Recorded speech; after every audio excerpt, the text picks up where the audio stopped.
I'm a big fan of John Lee Dumas' EO Fire podcast, which I've mentioned before.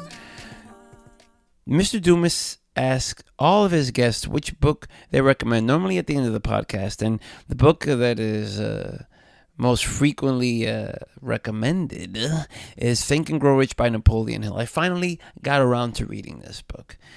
I purchased a paperback version and started reading it. It was a slow go at first, but I became engrossed as I read further.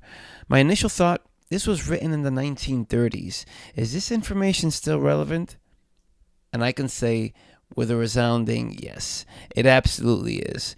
This book is about mindset. Whether it be money, relationships, getting ahead in life, the book is about mindset. These are a few of my biggest takeaways from Napoleon Hill's Think and Grow Rich. A few quotes from the book. First one, ideas are intangible forces, but they have more power than the physical brains that give birth to them.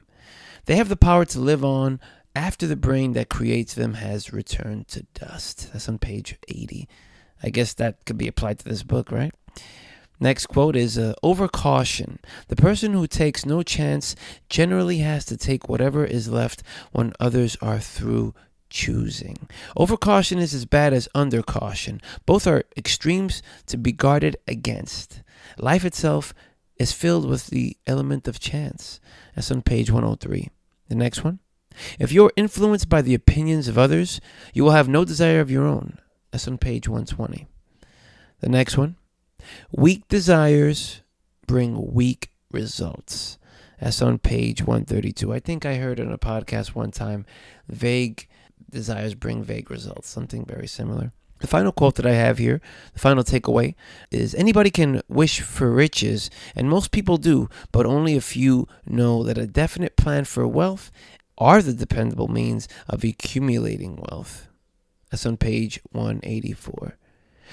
The first section talked about Mark Manson's book, and in this section, I'm talking about the Napoleon Hill's Think and Grow Rich. This book in particular is considered a classic in the self-improvement entrepreneurial space, and after reading it, I knew why. I definitely recommend this book, and Amazon links for both of these books will be in the show notes for this episode. By purchasing these books through these links, you're going to be supporting both the author and myself. Thank you so much.